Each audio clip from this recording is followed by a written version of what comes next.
Right.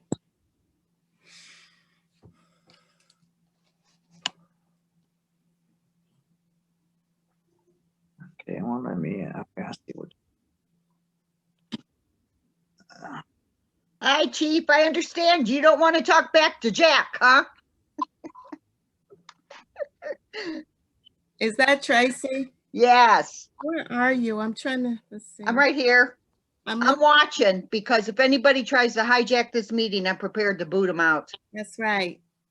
I wanted to go. Oh, here you are. Okay. Yes. Hello, Deputy Clerk. How are you? All right.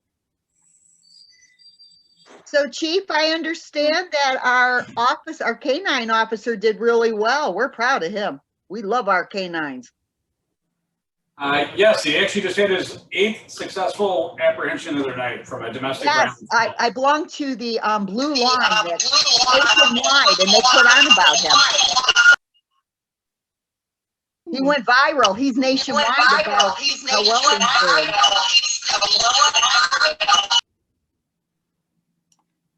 Oh, okay, thank you. Clerk, your Good, audio is echoing. good evening, ladies and gentlemen. Good evening. Good evening. 30 p.m. Do we have a quorum? Yes. Who is C Blue? 30 p.m. Do we have a quorum? C Blue is council president. Yes, we have a quorum. It is 6:30 p.m. Do we have a quorum?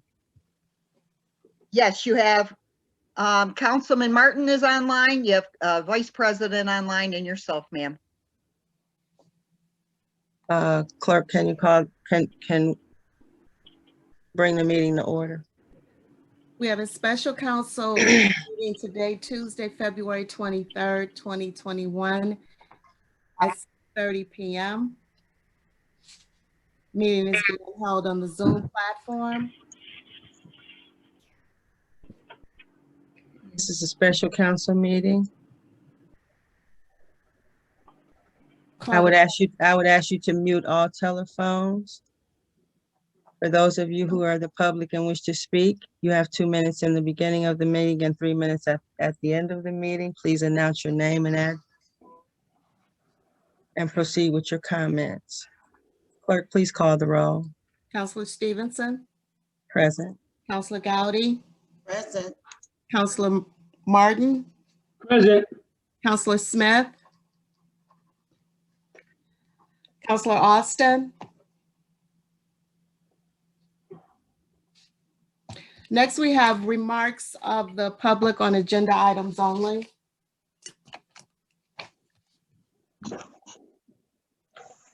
Good evening.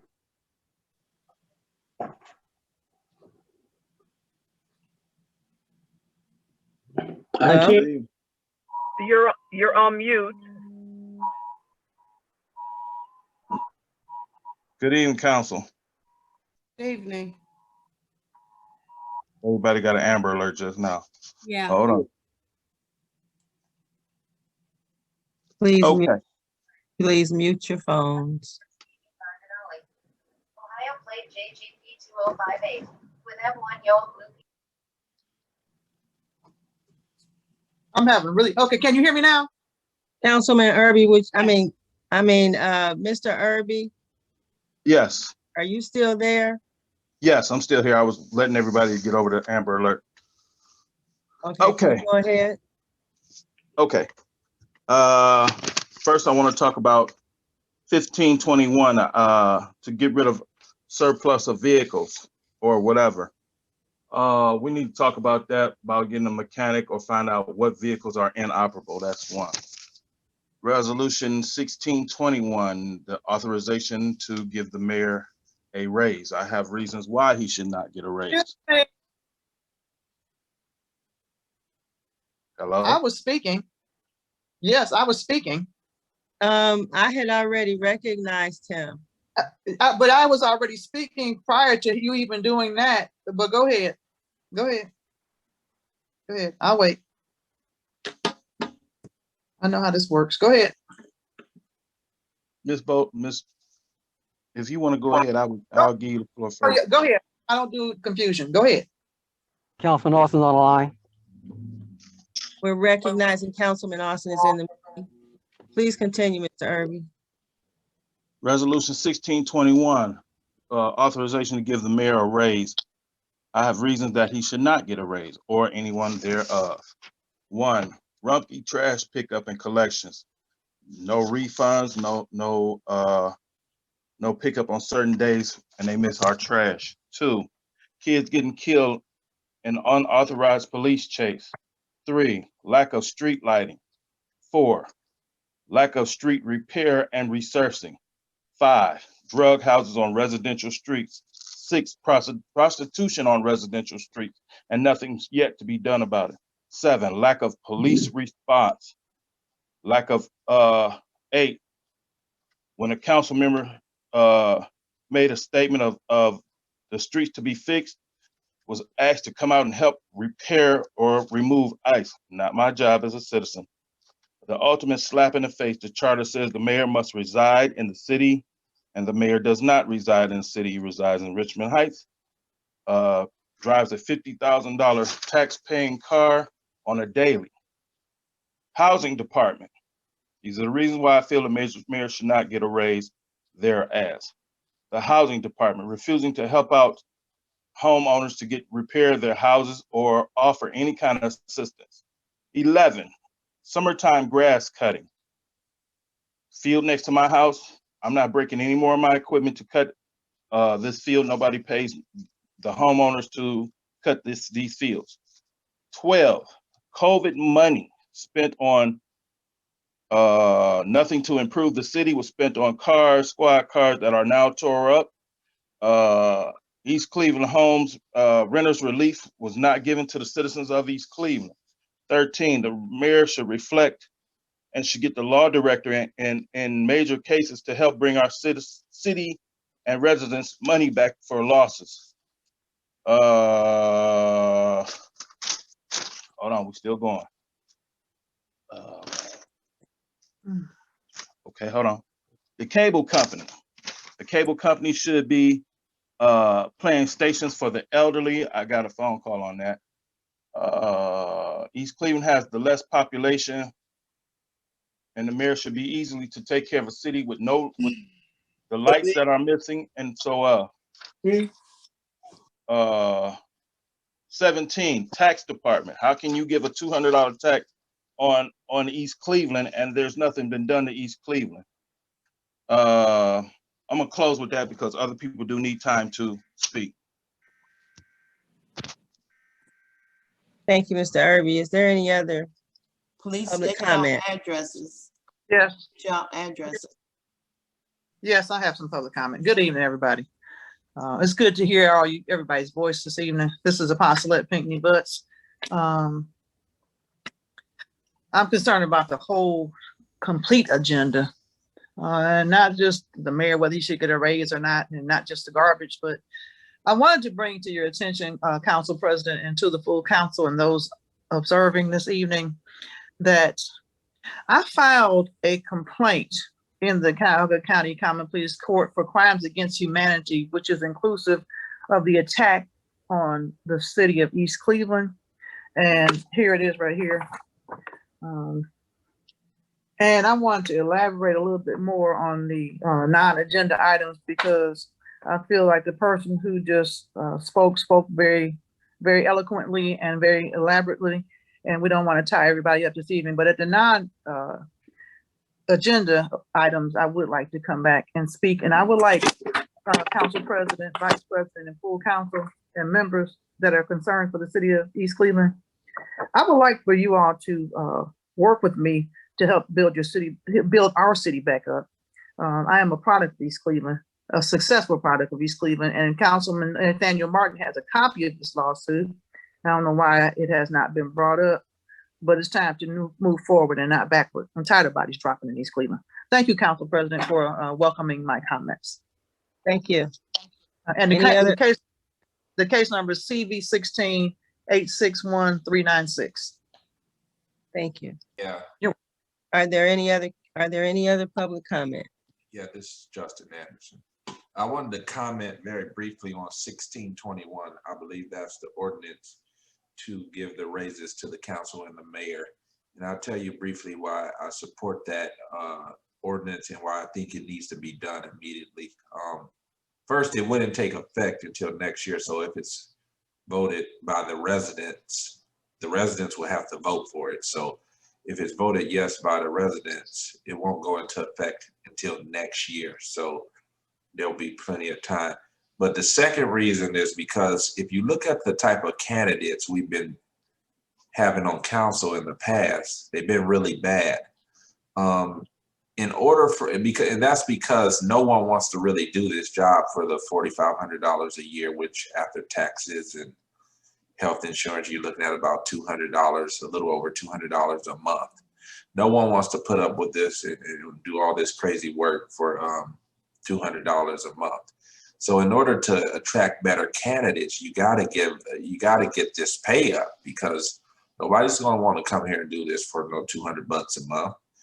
And it's the same thing with the mayor. He's not gonna be the mayor forever. We know he doesn't know what he's doing, but the thing is, we can't even attract better candidates to run for mayor because most of them don't think that they want to put up. They don't want to put up with this for $40,000 a year, and after taxes, you're looking at about probably 30. So this is necessary, and in order to attract better candidates, there needs to be some type of raise, definitely for the council. Now the mayor, if they think that they may want to wait on that, that's on them. But I think it should still be a raise for that mayor seat in order to attract better candidates to run for mayor, because I'm sure we'll have a lot more people wanting to run if we could have higher pay for these seats. That's it. Any other public comment? Clerk? Next, we have minutes to be approved. Agenda review, 11/13/20. Finance Committee, 11/17/20. Regular council meeting, 11/17/20. General Services and Administration, 12/17/20. Agenda review, 12/22/20. And regular council, 12/29/20.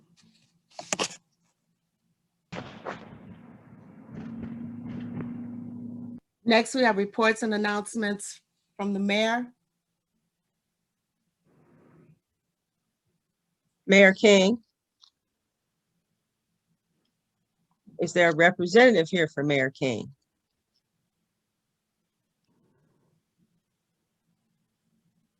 Going once, going twice?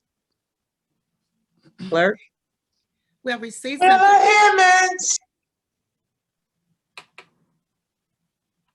I'm sorry. Ms. Hemmons is online. Okay. I'm sorry. I thought the mayor said that he would be here. And I just wanted to say that with reference to Resolution 45-20, it does take, and I sent a email surrounding this topic, that it is a charter amendment and therefore it has to be passed by a charter process.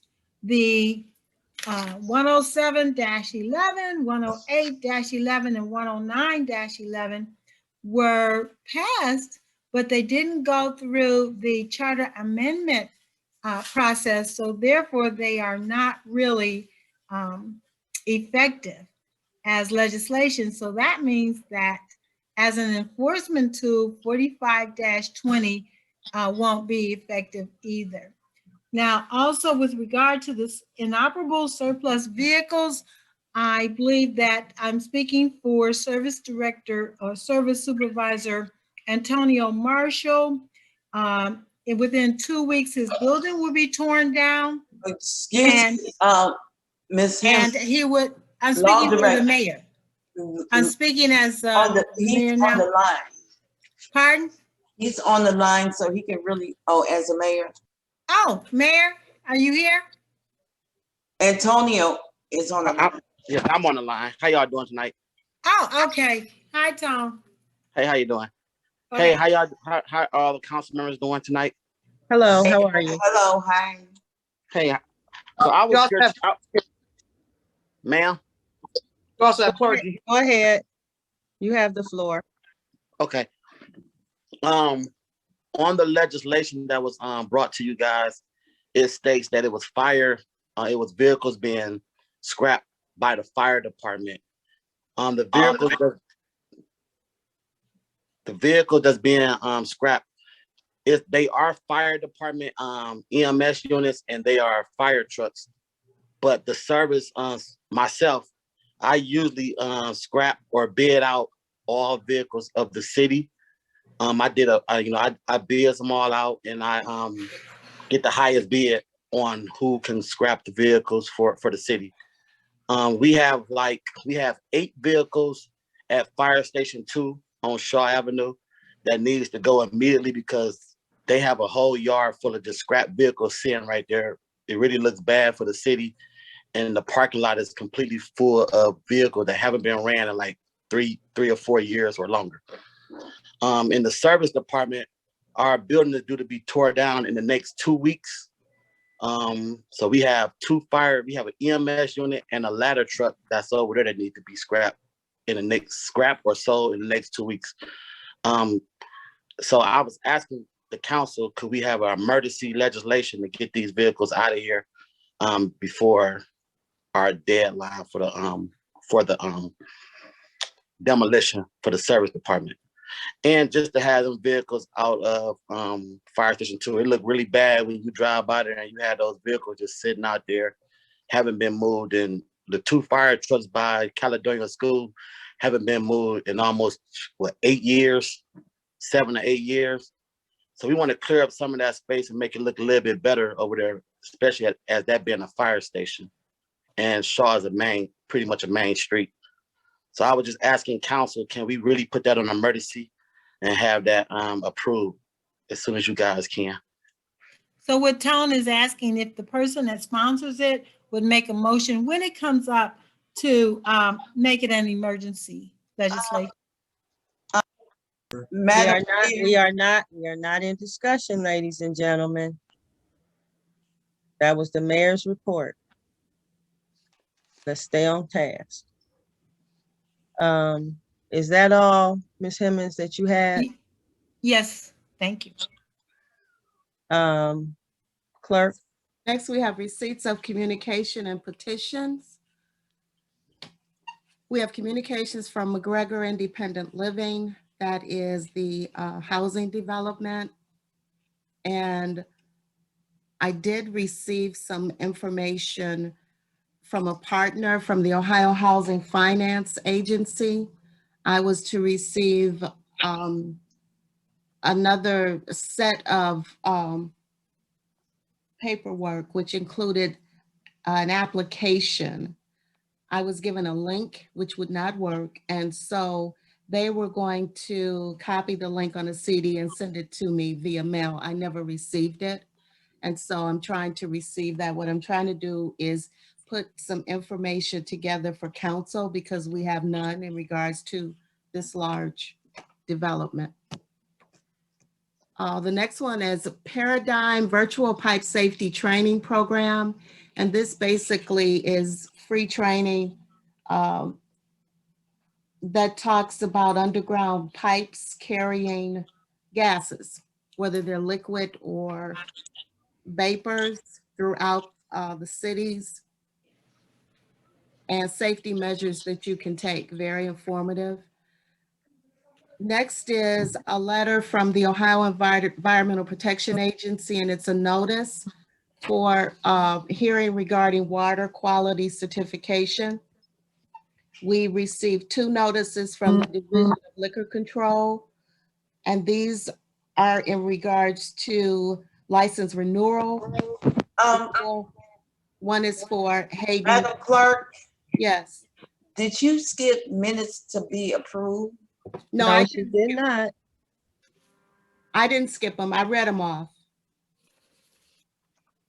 And don't we need to vote on that? No, we do not.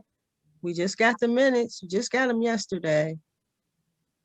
I haven't read them. Have you read them? Yes, I did. No, I haven't. No, I don't think anybody else did. Hmm. Go ahead, clerk. Okay, so we have the two notices from Division of Liquor Control. And this is if the city chooses to have a hearing in regards to the renewal of the licenses for these businesses. One business is Hayden Gas and Company, and the other is Cleopatra Delicatessen. And the last item, oh, I'm sorry, we have a membership form to renew a membership with the National League of Cities. The last item is from the United States Bankruptcy Court, District of Delaware. This is a summons and notice of a pretrial conference. This appears to be a class action suit in regards to opioids. This document was probably about 300 pages long. And so I did take it over to our court, and they said it was not their document. It is housed in counsel's office. And for now, that concludes receipts of communication.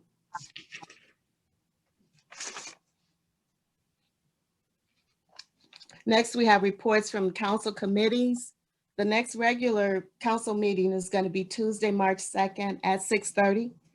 And the next agenda review meeting is going to be February 25th at 6:30. We have contracts and properties. Juanita Gowdy, Chair. Councilor Gowdy, you have a report for your committee. Contracts and property is this Thursday at 6:30. Okay, next we have health and safety. Nathaniel Martin, Chair. Councilor Martin. See there?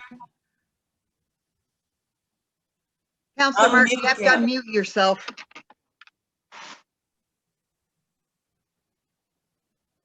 Counselor Martin, you're muted.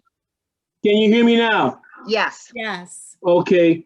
We didn't meet a few weeks ago because the police had an emergency. So we decided to just move it into next month, which is March 9th. We got a number of things we want to deal with, especially our K9 unit, which we're proud of. That'll come up at the March 9th meeting.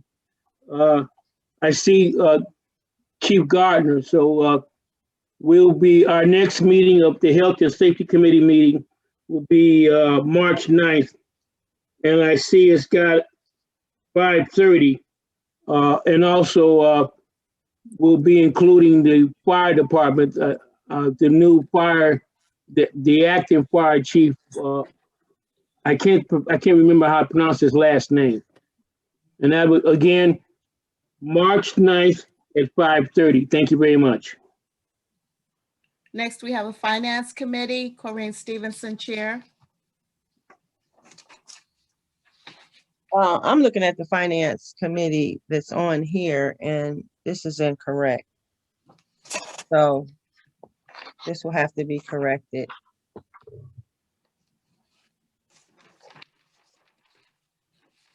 You can go ahead. Next, we have general services. Timothy Austin, Chair. Greetings. We did have a General Services Administration meeting this month.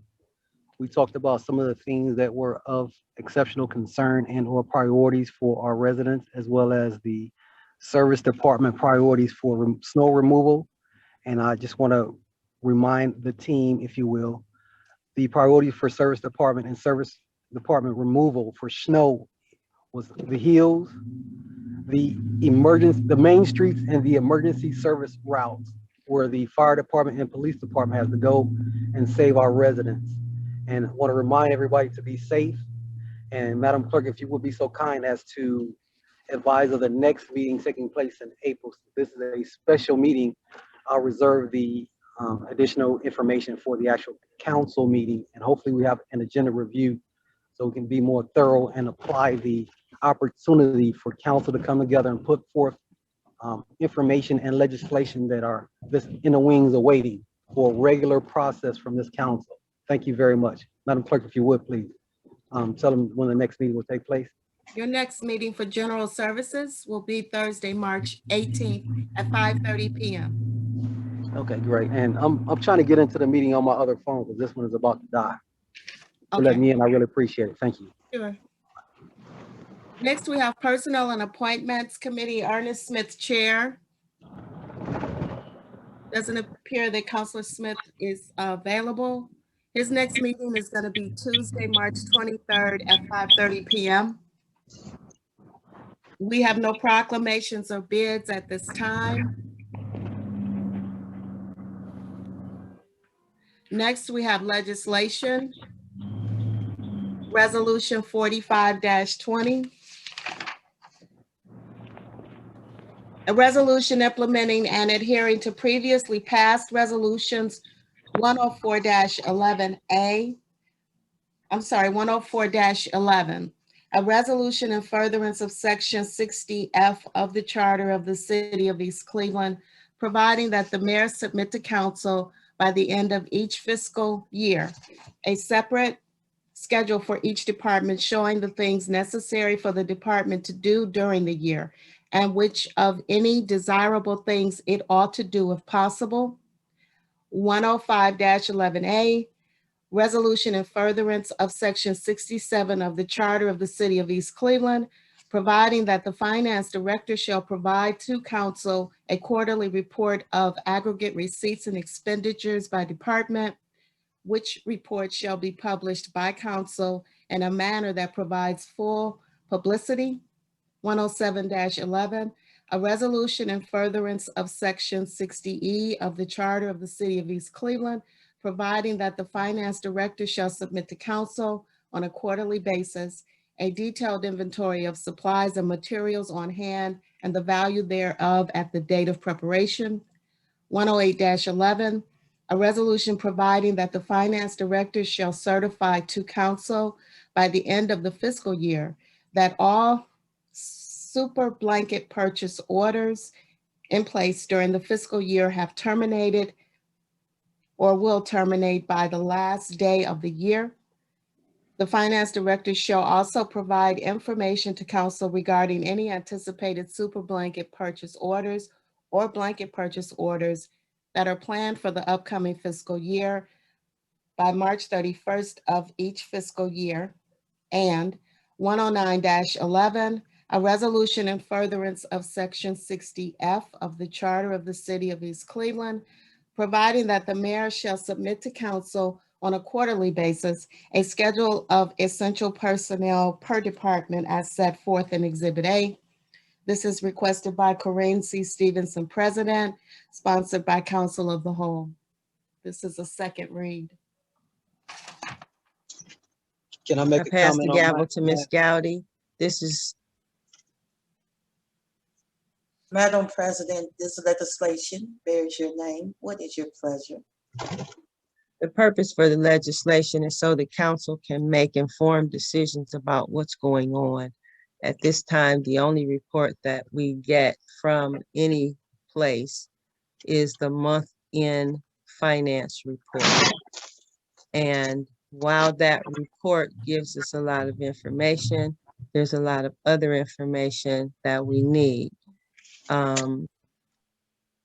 In January, I believe, I asked the counselors for thought on how they wanted to deal with reporting. I didn't get any response, so I just went back to what was already on the table. Thank you. Madam President, and I want to hear from the law director because she spoke on this earlier, and I just want her input on this. You need to open discussion. Open discussion. Madam Chair, may I be recognized then? Yes, Willa Hemmons. Thank you, Madam Chair. As I indicated, the underlying or the internal resolutions that inform Resolution 45-20 were passed, but they weren't passed pursuant to Charter Amendment Section 94, which means that any change to the charter has to be passed, first of all, by a 4/5 vote. Some of these pieces of legislation were only passed by a 3/5 vote. And then it has to be submitted to the electorate and put to a vote by the members of the city. So since that was not done with those respective pieces of legislation, they themselves are inherently invalid. And because they inform the Resolution 45-20, that makes it invalid as well. So if you want to pass these pieces of legislation again in a legal manner, then you would have to go back and pass 107, all the internal pieces of legislation separately and submit them to the Board of Elections if they got the 4/5 vote for a charter change referendum by the people. Does that explain things? Does anyone have any questions? Yeah, I Madam Clerk, I have, yes, but before we move on, can we please get the mayor on the line, because it's a lot of things that's going on about the scrap and everything else, and he definitely needs to be on the line to answer the questions, please. Ms. Gowdy. And Ms. Gowdy, yes, Ms. President, you can. if the mayor is not on the line, we need to move on. We cannot hold up the meeting because the mayor is not here. Madam President, I'm going to Can give I you a chance add to to the discussion? rebuttal, Mrs. Hemmons. I'm not interested in a rebuttal. Can I add to the discussion, please? The Councilman chair Austin? recognized Councilman Martin. yeah, I just wanted some clarification from the law director, Willie Hemmons. I'm going to read this one section here. It says that and 10911, a resolution in furtherance of section 60F of the Charter of City of East Cleveland, providing that the mayor shall submit to council on a quarterly basis a schedule of essential personnel per department. In the other section where it says the finance director shall also provide information to council regarding any anticipated super blanket purchase orders or blanket purchase orders that are planned for the upcoming fiscal year by March 31st. Can the law director kind of clarify that, please? Certainly. Okay. Councilor Martin, each of those pieces of I know legislation. you'll recognize Mrs. Hemmons, but you would think that they would want to do this. But what's the big fight for? Well, no big fight, it's just the procedure, not the substance or the merit of the legislative piece. It's just that procedurally, because in 2011, they didn't pass it correctly. Now you can separate each piece of legislation, vote on it, and I'll be happy to submit that separately. I think there are about 4 or 5 different components of 4520, and then you can vote on it separately. And if it gets a 4/5 vote, then you can follow the procedure to submit it to the Board of Elections and have it voted on as separate charter amendments. This is pursuant to section 94 of the charter. Any amendment to the charter, I think most of these things are required on an annual basis, and you want to accelerate them to a quarterly basis. That's just a procedural change that then has to be submitted to the electorate. So if we vote to affirm 4520, Law I Director. recognize you, Councilor Martin. Okay, well, I asked a question before, asked her to respond. Then in the process procedure that we're following, the other legislation we can act on, but we have to act on 4520 or we can't act on the other legislation. Give me your legal opinion on that, please, Law Director. I think as a comprehensive attempt to execute the previously passed pieces of legislation from 2011, that it fails to do that. What has to happen is that the 2011 pieces of legislation have to be passed legally, appropriately, as charter amendments. Anytime you make a change in a charter pursuant to Section 94, the amending process to the charter has to be followed. So if we vote to affirm 4520, that allows us to do the other legislation that you articulated? That's my question. I think that 45-20 in and of itself is invalid, in as much as the component parts were not themselves appropriately passed. So what has to be done is to go back and pass the component parts of 45-20 appropriately as charter amendments.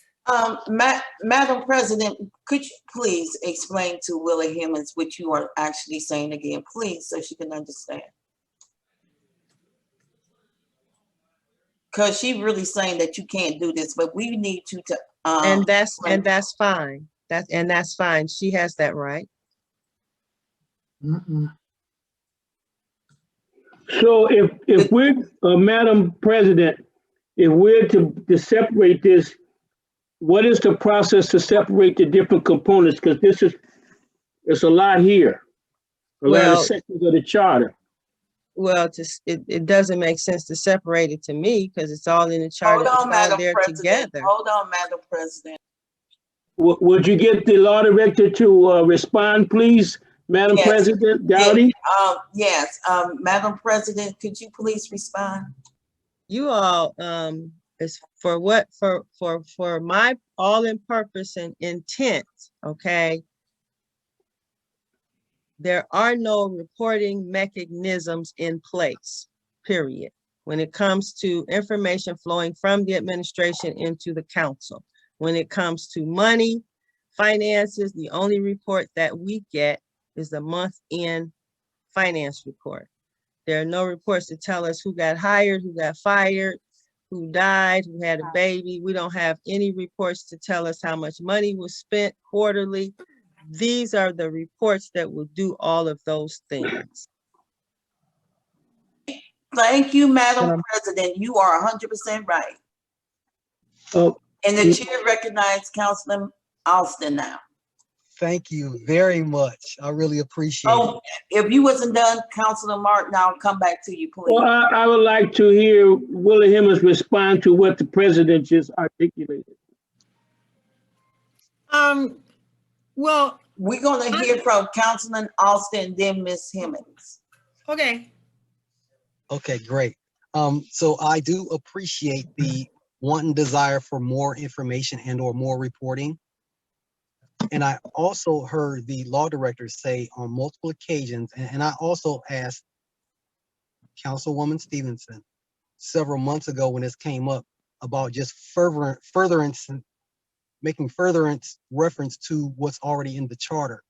And this piece of legislation, I believe, had died at that time. And I see that it has come back with the same limitations. And I ask that as those limitations are acknowledged by our law directors, that we as a council, if we choose to pursue it, that we go through the right process and procedures so that we have done things in decency and in order. So I'm not opposed to additional reporting if that is necessary, because we have committees that can ask for that information and have that section or department come before that committee and express whatever our concerns are. And that's what I'm gonna make sure that I do for the committees that I am associated with. So I think that we can get to where we need to be, and there's a way to do it. And in the interim, you know, we go through the right process to get to where we want to be. Thank you. The chair recognizes Ms. Hemmons. Yes, did you want to, I think that for a moment, if you would, Madam President, could I defer to Finance Director Iayan? He indicated that he had some insights he wanted to share. The chair recognizes the financial director. Good evening, council.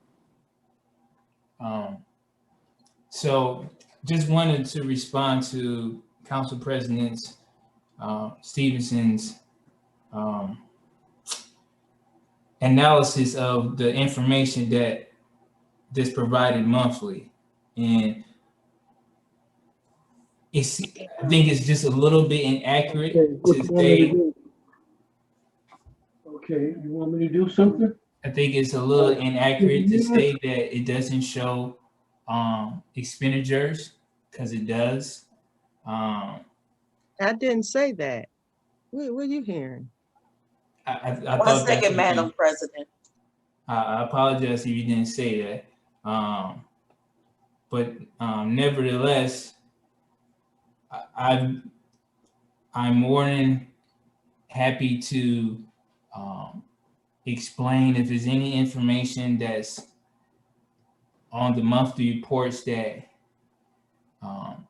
that's not clear, that's could be clearer, can be more, I don't know, whatever the case may be, to get to some satisfaction. I'm more than happy to do that. I believe the reports, and I guess because I do them, but I believe the report provide a lot of detailed information. But again, it's a matter of, is the detail need to be, I just don't know.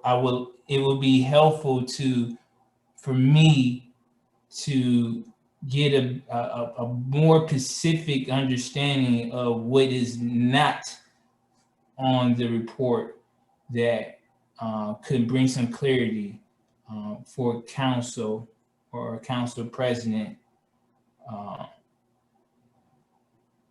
And, you know, that's just kind of, you know, my thoughts about just the monthly reports. And I think somebody alluded to about just quarterly, the information, you know, it's done monthly. So, and I think we were talking about inventory, to the law director's point, inventory is normally an annual thing. You can, to vet what I'm saying, you can contact any other city and ask them how's inventory reported, and normally it's an annual thing, it's not a quarterly thing. But that doesn't mean we have to do what everybody else is doing, just more best practice. Thank you.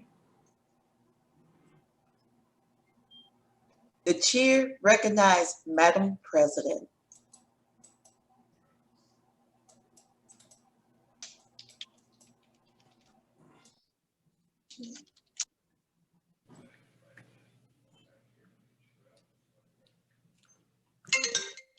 The chair recognizes the law director.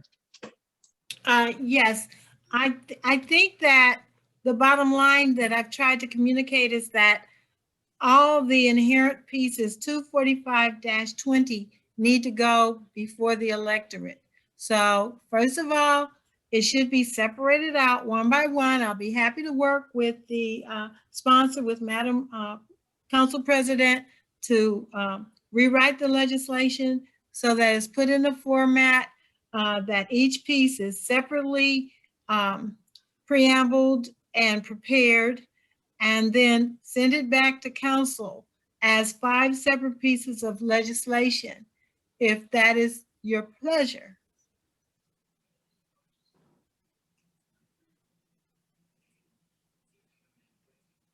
Madam President, what would you like to do? You want to move this forward? I need the clerk to call the roll. Counselor Stevenson? Any further discussion?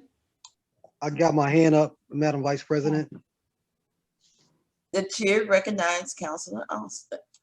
Thank you very much. I know that there is a haste to have certain things taken care of. However, there is also a need for this council, the body of legislators, to actually follow the process and legal procedures to make sure that the things that we do have been completed in a consummate manner. So if we cannot close the gap effectively, openly in this public forum, knowing that we are moving forward in a way that's not ceremonially and or legally correct as a process, then we have a problem. And I ask that we as a body just take a minute, go through the right process so that we have performed well and not just perform hastily as we move forward. And that would be my charge to the members that are present tonight. Thank you. The chair would like to call on the deputy clerk for comments. Tracy? Yes, I'm here. I'm sorry. I stepped away for a moment. Do you recall this legislation in the past? 2011 happened right before I started, but I do know that the 2011 legislation, Bill Ellington was the clerk at the time, and Law Director Ronald Riley wrote all of that legislation. And it had all been passed, and it was brought downstairs.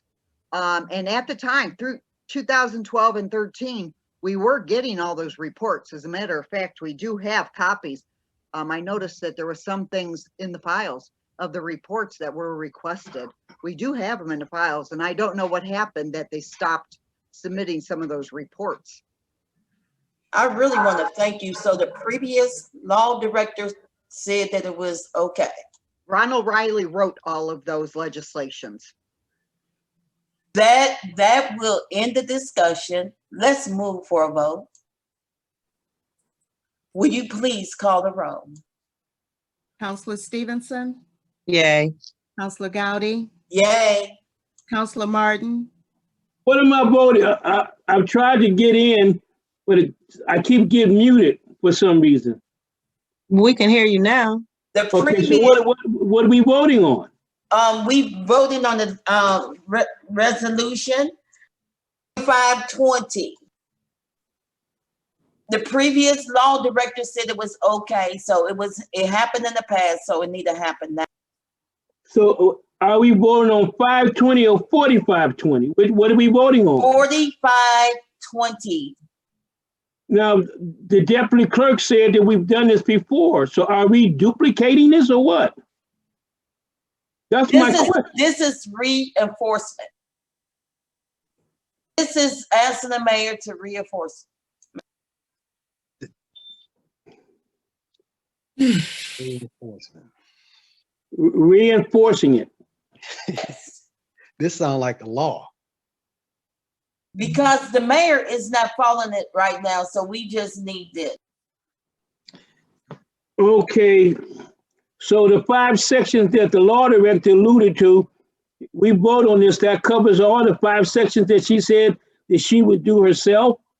Yes, and you got it. And the previous law director had proven in the past. So Yeah, I know, I knew Ron Riley when he was here, so I'll vote affirmative.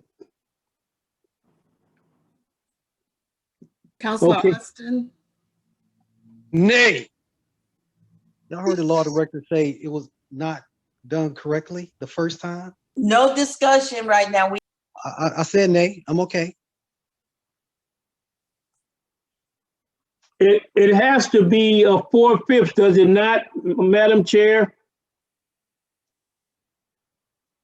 Hello? I hear you. I think this is 3/5 vote. This Is is it three? 3/5. Or Okay. charter amendment gotta be four-fifths, right? It says second read here. So if it's second read, This can't be a second read, can it? That's what it is on here in front of me.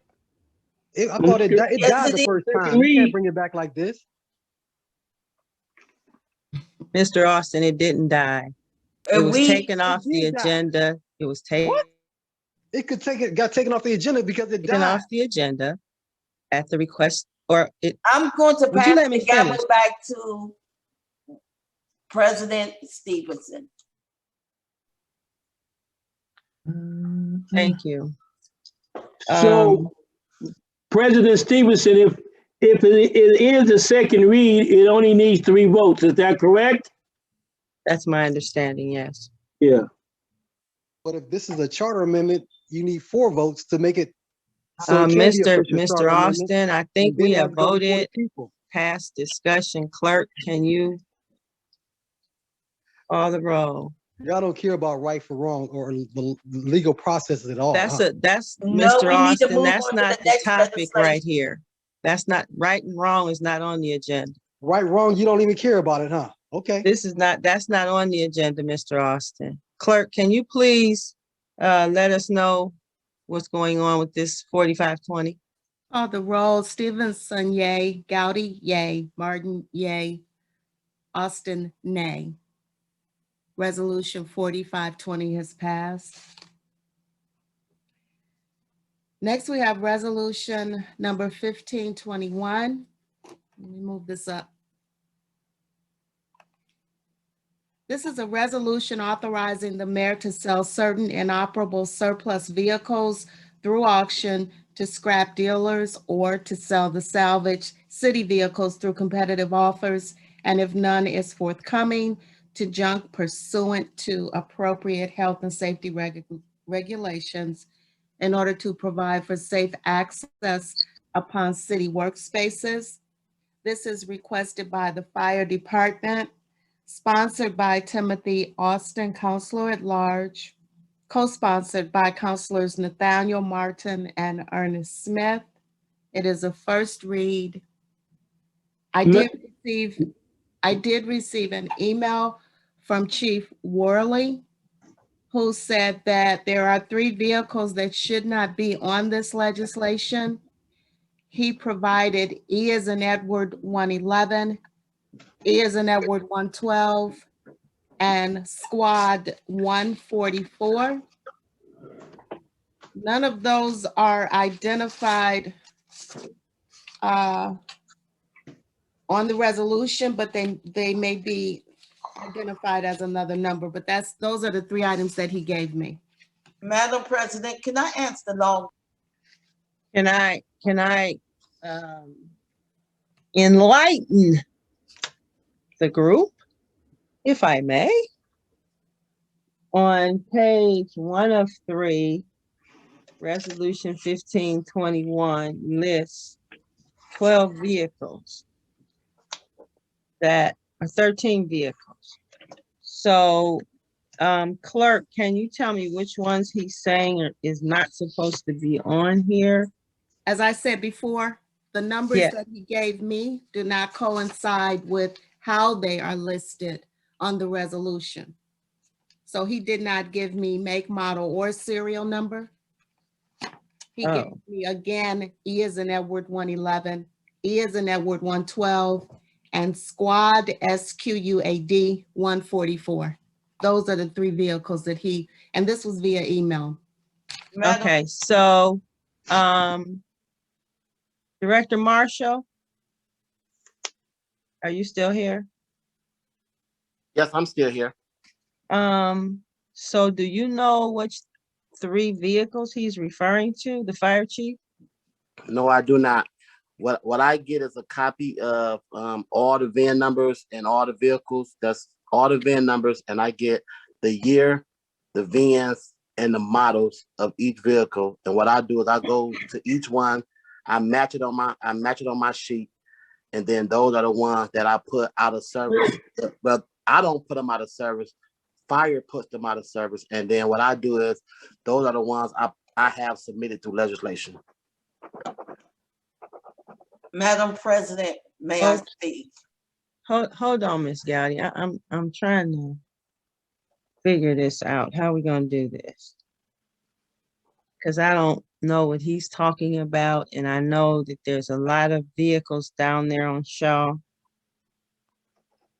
And then there's also the request for this to be an emergency, but we don't have all the information, I guess. So, go ahead, Ms. Gowdy. Madam President, Yes, I would like to know what vehicles at the service department need to be scrapped? We have a fire truck, a ladder truck that's in one of the garages on premises. That's the one that's up there by the it's our garage by the transfer station on top of the hill. And we have an EMS vehicle that's in between my service office and the old gun range. Do you have the VIN numbers for those? No, I do not have the paper in front of me right now. But I can have it to you. I can have it to you guys' office tomorrow morning. Because those is the one that we need to be focusing on right now. Madam President, Because the other, go ahead, Gowdy. the fire, But you got another, you got another. Vehicles should be on the other list. So it's Yeah, confusing. you got too many lists. That's the problem. You got 13 vehicles on one list. And I guess And I he's would saying, like to ask who created this legislation? And that is for the law department. Yes. Preamble is a standard blurb. Madam Chair, are you requesting information of me? Yes. question Yes. is, I wasn't privy to the interim fire chief's email. And so I'm totally at a loss in terms of which model, make, and VIN number he's referring to, since he's using the jargon of, I guess, the fire department in terms of labeling the vehicles he wants to, I guess, save. So I'm sorry, service supervisor, but I guess until we get clarification, I agree with Madam Council President that we need to hold off and find out what in the world he's talking about.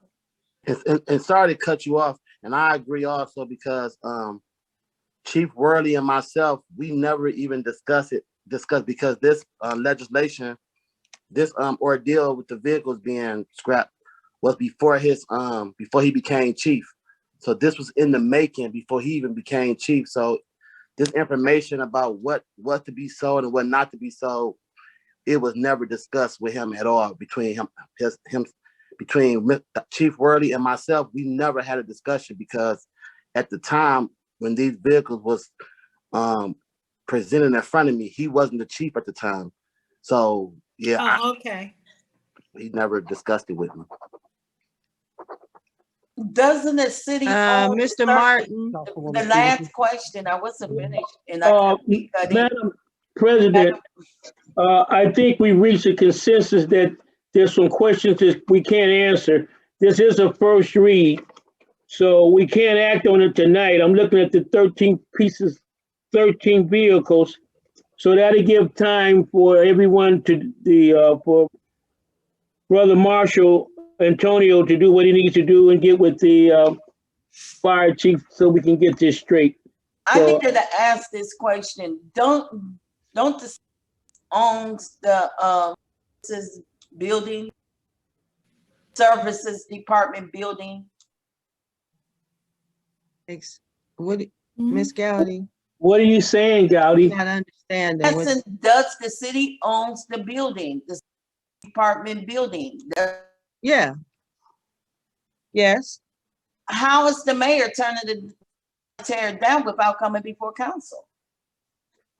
Perhaps you should call him. He can't just say that he's going to be tearing down city buildings. Okay, so. Well, Have he got approval? I think you need to find that out, Councilwoman Gowdy. It's a good question. Find out. Can I ask a question too? Can I just ask one more thing of Director Marshall? Yes, you may. Which two buildings which two fire engines are in the building that Ms. Gowdy is talking about going to be torn down? Do you know what those are? The one fire engine is not in one of the buildings that's getting torn down. It's on the property. That's up on top of the hill by the transfer station. The second vehicle is in between my office building and the gun range on Eddie Road. So is it on this, are those two on this list? Yes. Do you know which ones they are? One is a fire truck and one's an EMS. I just don't know the VIN numbers by heart. Oh, okay. So you don't, okay. All right. Ms. Gowdy? I really wanted to ask the law department to answer that question. I'm sorry, I don't have an answer to that. We'll try and investigate and get some more information. So the mayor can just tear down city buildings, really? No, I was addressing the salvage part of 15-21. I'm talking about the building. Why is it being torn down? I wasn't privy to And that. it haven't came to council.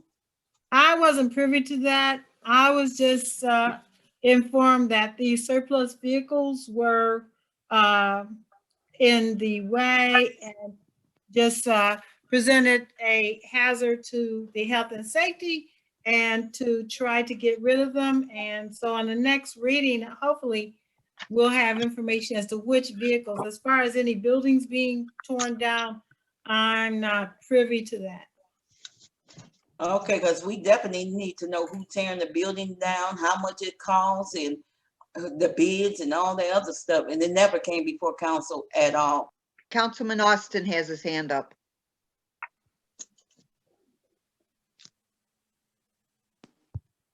Councilor Austin, go ahead.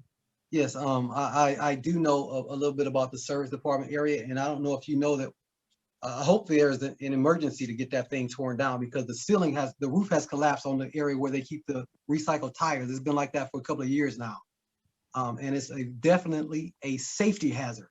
The building roof is touching the ground in one section where you first walk into the building. So if they have taken the initiative at this point, which is 2 years behind where it should have been, it is I guess I can say, egregious misstep not to tear that sucker down yesterday. There's portions of the roof touching the ground right now. And I don't know when the last time we've been down there as a council, but it might be time for us to go down there and kind of take a look around because that building the roof is touching the ground right now. Mr. Austin, you just got finished telling us to do things in order and policy. Now you trying to skip over policy? I'm telling you that it's a safety hazard is what I'm saying. So I'm asking the council to move their feet down there and take a look for themselves and see what we can do to help our service department out, period. There's no mention of words. I meant that. Thank you. Excuse me, can I speak 1 second? If it's right for me to? Go ahead, Director Marshall. So I don't really know the how do I want to say? I don't know the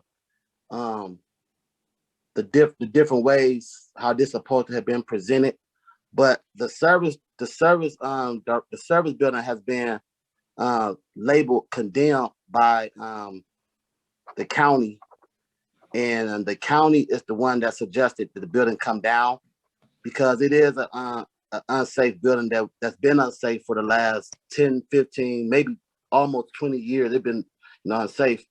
The building has several leaks. The back of the building is falling in. And it's kind of bad for us to be in there. I don't think the mayor's office had anything really to do with that. I think the county, that part of it, you got to talk among with the mayor's office, but the county actually came out there and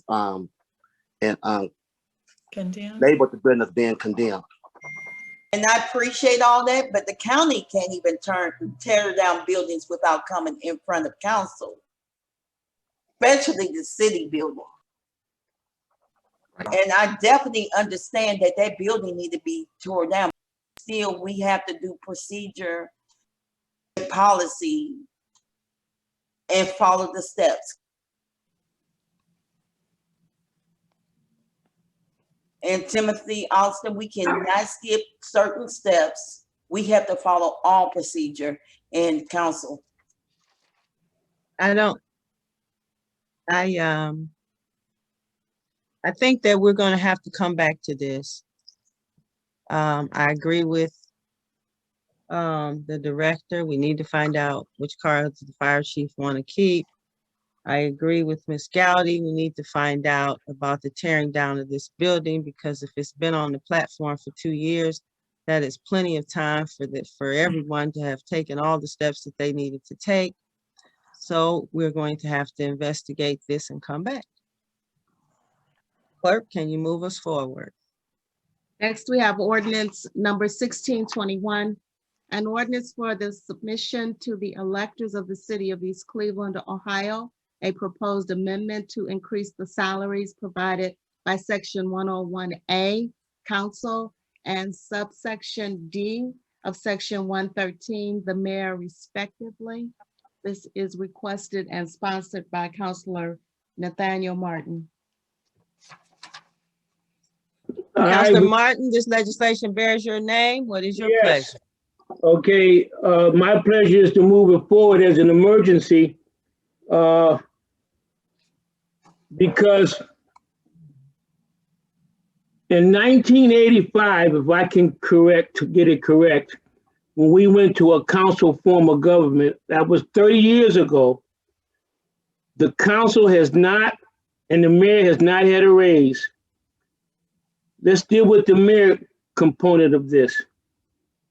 Everyone around him basically makes more money than him, even though a lot of responsibility falls on him in terms of the decisions he has to make. The council gets $4,500 a year. Okay. This is way overdue, almost 30 years for an upgrade. Now, here's the key caveat in this. We can't vote to give ourselves a raise. This has to go to the ballot and then be voted on by the people. Now, what's missing in this legislation in section 1, I'll read that section where the last sentence in section 1 where it says, the council and the mayor to be submitted to the electors of the city of East Cleveland, and an election to be held at the usual places of voting in the city of East Cleveland, Tuesday, November 2nd. Well, where that can be changed or amended is we will have an election within 2 or 3 months, because we have to replace the Congresswoman, Marcia Fudge. Once she's confirmed for her new position up in DC, her position will have to be filled, which means we will have an election probably May, June, July, around that time. She's still going through hearings. We have to get people to step up to run for council, to step up to run for mayor, and they need to be compensated adequately. I can't think of hardly any job where people work almost 30 years and not get any type of increase. The increase 20,000 or upgrade 20,000 for council, that's not any money. The mayor currently we make 4,500, and like it was articulated at the beginning of the meeting, once you take the taxes and the health insurance, it's a little over $200-some a month. And all the meetings and all that's involved, the people don't have a clue. It needs to be a change. Almost everyone around the mayor makes much more than him. So it's not the person, it's the position that needs to be upgraded. Council needs to be upgraded after 30 years. The mayor needs to be upgraded after 30 years. What's the good thing about this? The people will decide. If the people decide that we don't think we need it, we can't get it. But at least give them the opportunity to make that decision. Now, time is of the essence. If we can pass this and get it down to the Board of Elections, so it will be ready when we have the election to elect a new congressperson. If not, it will go in effect. It will be on the ballot if we put it on there in November. Again, we will not get that in 2021. We'll get it in 2022. It's way overdue. I like for people to, qualified people, to run for some of these offices, but they're not going to deal with this for the little bit that we're being compensated. It's way overdue, okay? I'm staying out of personality. Any council person that want to run for council, any person who wants to run for mayor, it's time for us to act on this and give the people a chance to vote up or vote it down. That's where I'm at. The council people in Cleveland make over $80,000 a year. And I don't think they have half the meetings and deal with what we deal with here. We have our challenges, but the good thing, what I feel comfortable about this, we're giving the 17,000 or less citizens of East Cleveland to decide whether they think that we should get upgraded or not. I've spoken, thank you. Is there any discussion?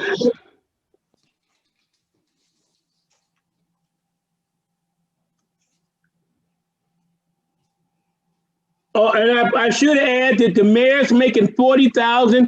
We're asking that he gets 65, which is reasonable. Okay, and what we're getting is humiliating, to say the least. Thank you. Is there any other discussion? Got a couple of notes. As we take a look at, Who is speaking? Councilman Austin. Go ahead. I would have liked to get together as a council to discuss, one.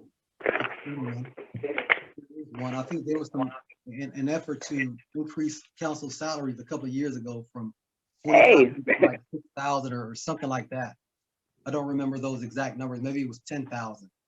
Putting it before the electorate is a good thing. And there are much more pressing issues. Oh, please. Budget that should be on the agenda that would, in my opinion, supersede this piece of legislation.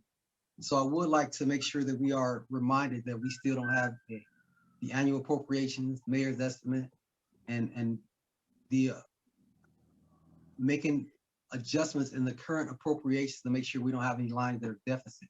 And those three pieces of legislation would, in my opinion, rise higher than the discussion about potential council increases. Thank you.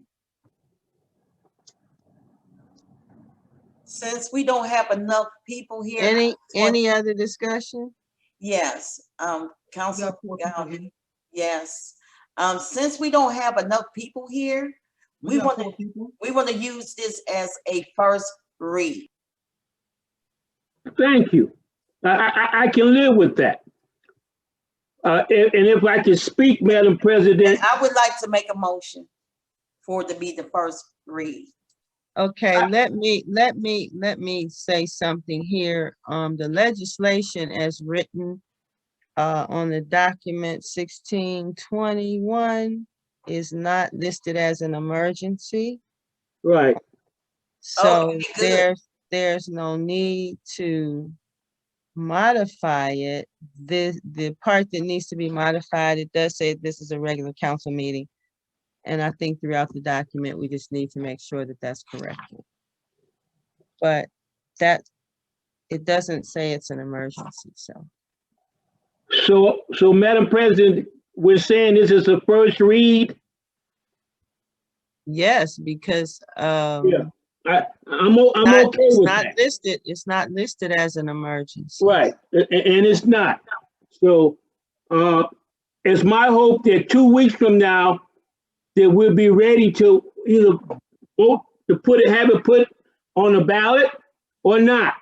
Okay, and then maybe we'll have the other council person here. Okay, so it's way overdue. It's way overdue. I don't need to say any more about that. It's way overdue. Thank you. Oh.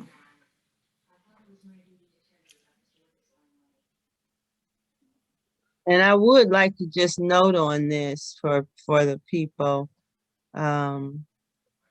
City of Cleveland counselors make $80,000 a year.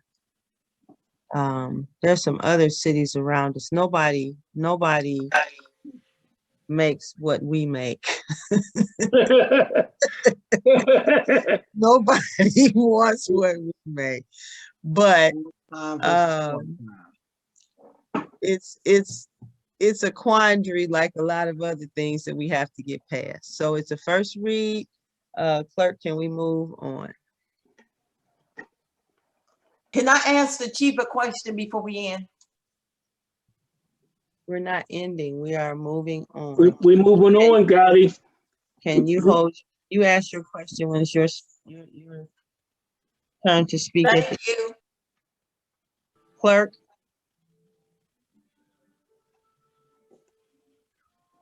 Clerk. I'm here. Just one moment, please.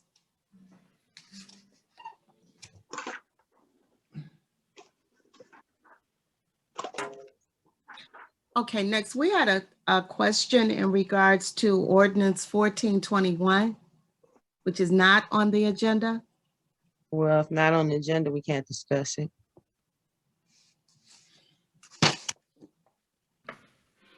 Next, we have remarks and requests of the public.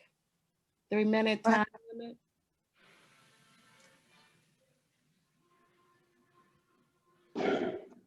Raised. Hello, Yes. Madam. Hi, this is Apostle Hello. Butts. Good evening. I wanted to, first of all, commend you all for such a wonderful meeting this evening. And I want to thank you for all the great work that you're really doing. And as you're pulling the city together, I pray that you get some relief.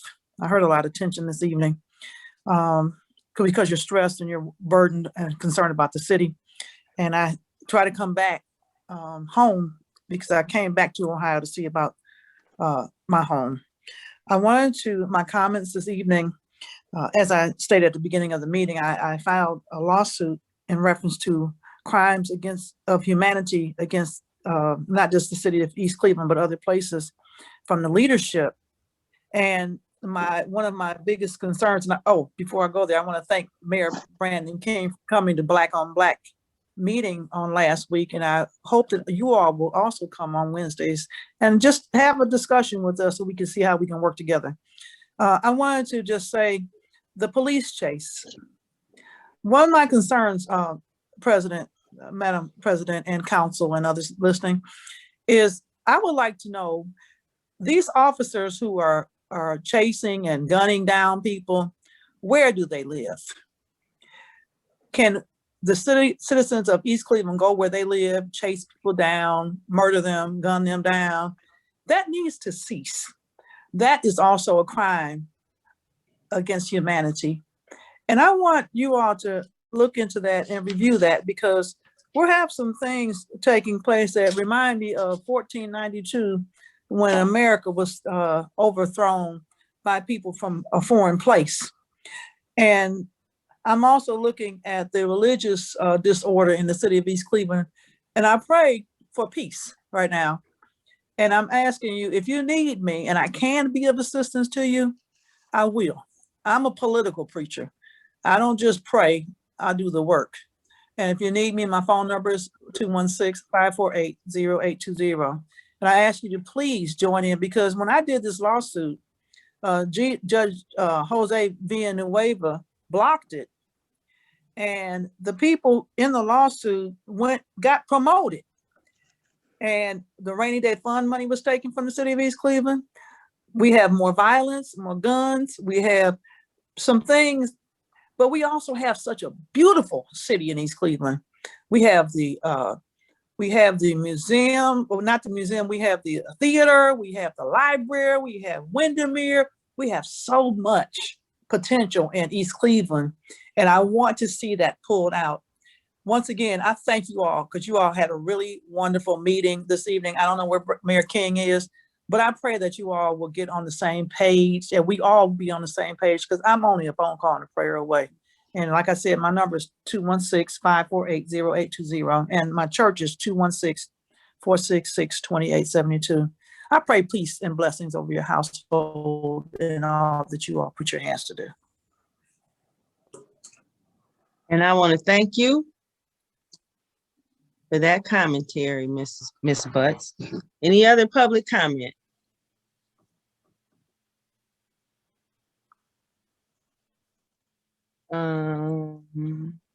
Councilor Gowdy? Wait, I needed to ask the chief a question, and is he still on? Yes, he is. Go ahead, Councilor. Yeah, what is the mayor talking about? We holding up dispatchers.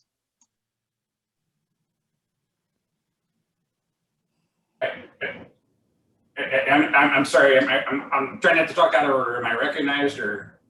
Oh, go ahead, Chief.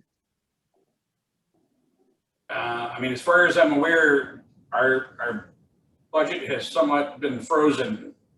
I don't know if Director Ian can is still on or can expound, but I mean, from what I'm understanding, I cannot hire at this point dispatching until it's allocated to me. How much is it? Because before, how much does that cost? Charles, are you on? Yes, I am. Could you give me an estimate how much that would cost? Estimate,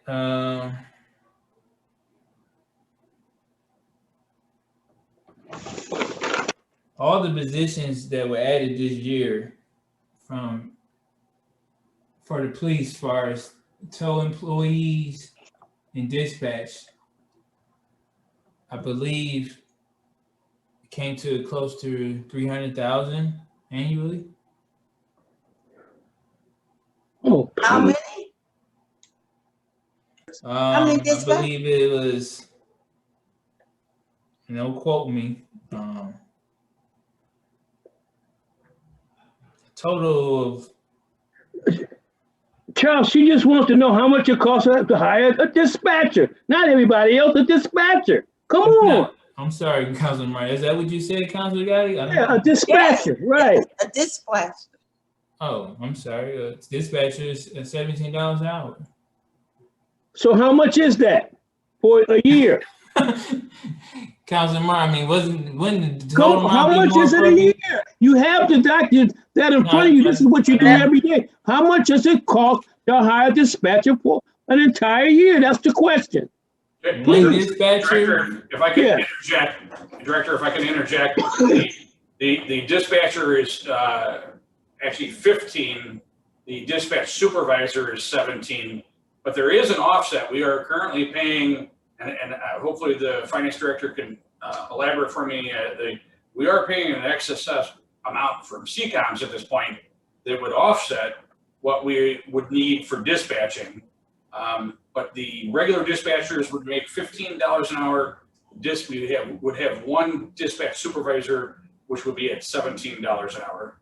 So at $15 an hour, basically. Mr. Martin. Okay, I just need to say this. Mr. Martin, please. If you This round is not a discussion. 30,000 for the whole year. 30,000 for the whole year. That was the question. Okay. Let's Ms. Gowdy. Yeah, Ms. Gowdy, we're not gonna open up discussion here. Let's move this subject to health and safety. This is very important. So that it may, I'm not saying it's not important. What I'm saying is that we're trying to get through this agenda And we need to move this discussion to health and safety. Madam That's where it President, can be vetted out. We are trying to get to the close of the meeting. I'm glad you said that. I'll be glad on March 9th to talk about it in our Health and Safety Committee meeting. Thank you. That's the perfect place for it. Yes, thank you. Ms. And for the Gowdy, record, is that all you had, Ms. No, Gowdy? Yeah, that was basically because this is are you speaking to me, Madam President, or to No, Ms. I'm Gowdy? not. No, I am not. I'm speaking to Ms. Gowdy. All right. I'm trying to find out if Ms. Gowdy has completed her comment. Okay, Charles, you should be knowing all this information. You are the financial director. You should know this. Miss Gowdy, we are moving that subject, health and safety. This is not the place to I'm done. do that, please. Madam President, Mr. Martin, your commentary. Yeah, very briefly. It's important that we get a dispatcher. That's very important. So when we meet on the 9th, we'll just cover all that. And whatever we need to do, we need to get the dispatcher there because that's very important, especially. I was trying to speak, and we don't even have no civil service. She's interrupting me, please. So that's very important that we get that done, and we'll cover that March 9th. And it's come up about not having the money there. We need to have all that taken. Hopefully, we can get this done in the next few weeks. Thank you very much. Mr. Austin. We need the Civil Service Committee. Miss Gowdy. Councilor Austin.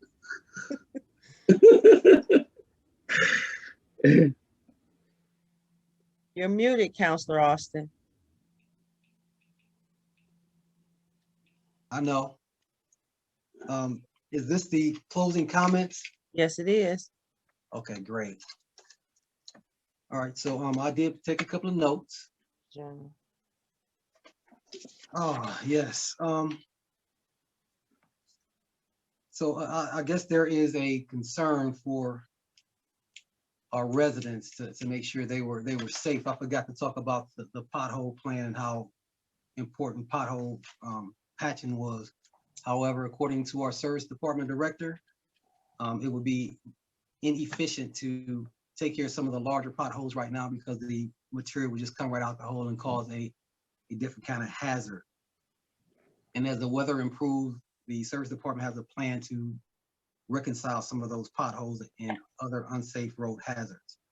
I just want to kind of remind the council that we get a demo list a few times a week from the building and housing department. And they kind of go through the process because they have qualified personnel to assert whether a home is worth saving and or not.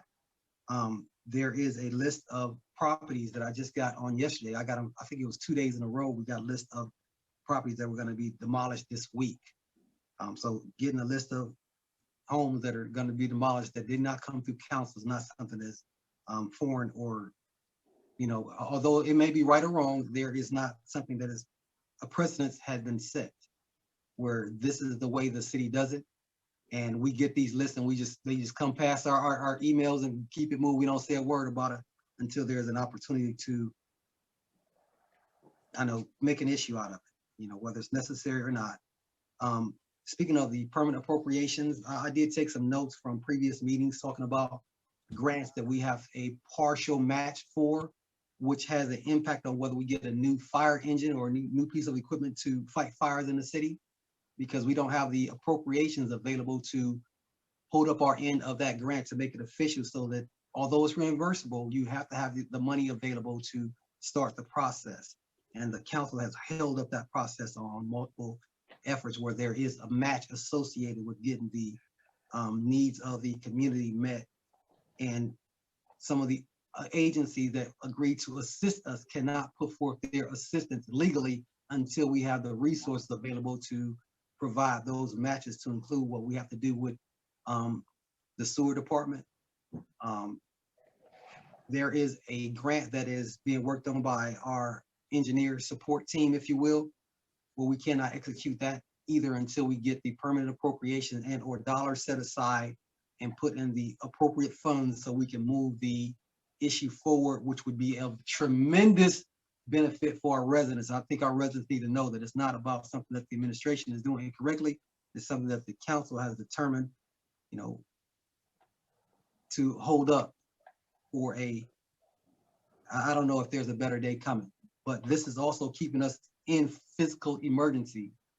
According to the last fiscal commission meeting that I listened to, they talked about us being in a good position financially, having $9 million in the bank and somewhere between the $4 and $5 million worth of decision-making power that is being misrepresented because we have not met certain suspensions that we have the capacity to meet, whether it's the permanent appropriation, the reappropriations, which allow us to, the finance director, to move dollars around so there will be no deficit funds, make sure that you're doing, how can I say, responsible fiscal management. So having not done those things has extended our, in my opinion, our status in physical emergency. So I recommend to the council and to the residents, call your council person, ask them why. And if they cannot justify not moving forward with legislation that affects your quality of life, then, you know, you got to get involved. So subject to your questions and or concerns, I do support you, appreciate the residents for coming out this evening. And again, may God bless us all. Thank you.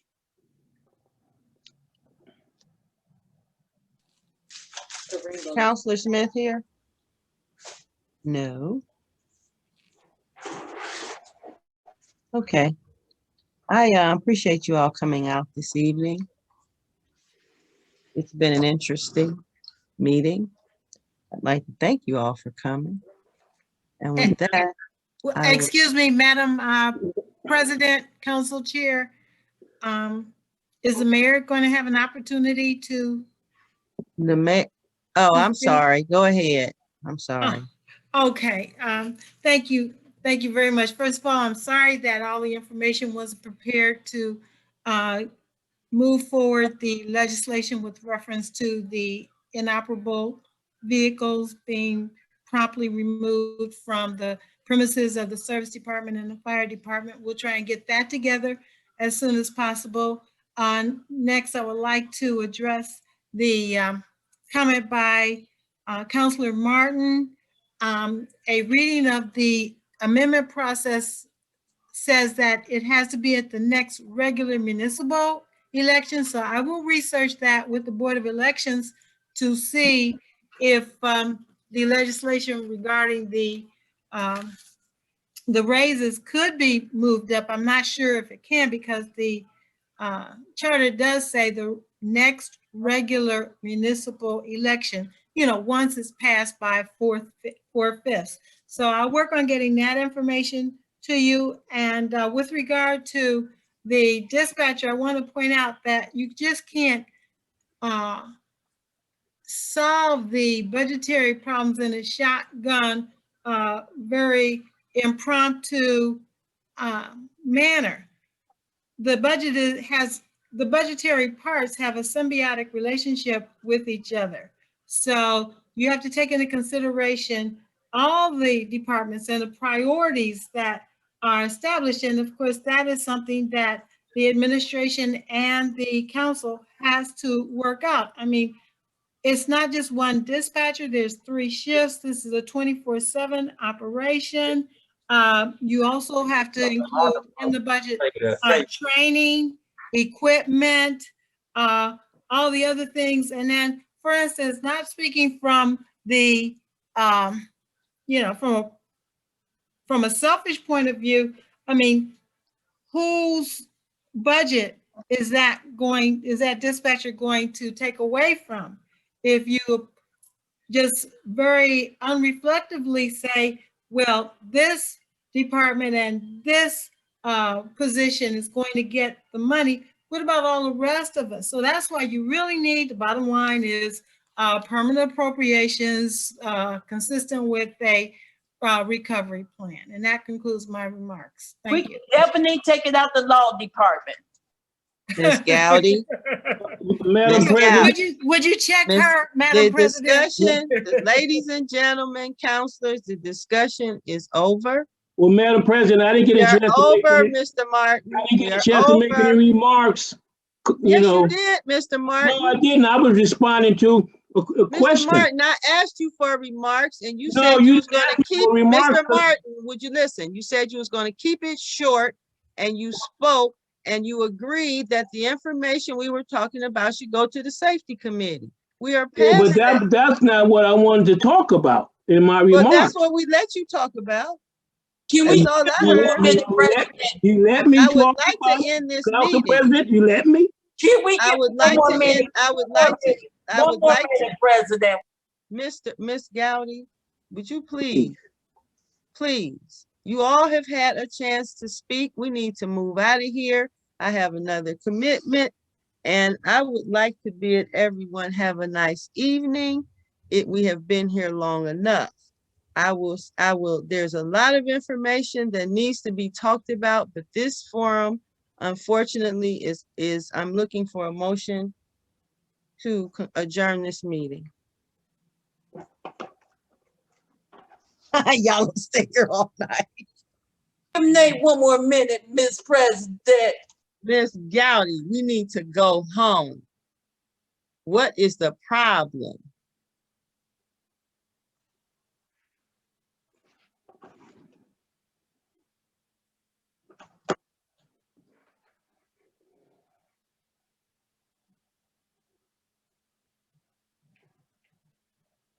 Is there a motion to adjourn? Or are you gonna sit here all night? Please, madam, one more minute. What minutes? Everybody gets a chance to speak, and it's not fair for some people to continue to talk and others only get one chance to speak.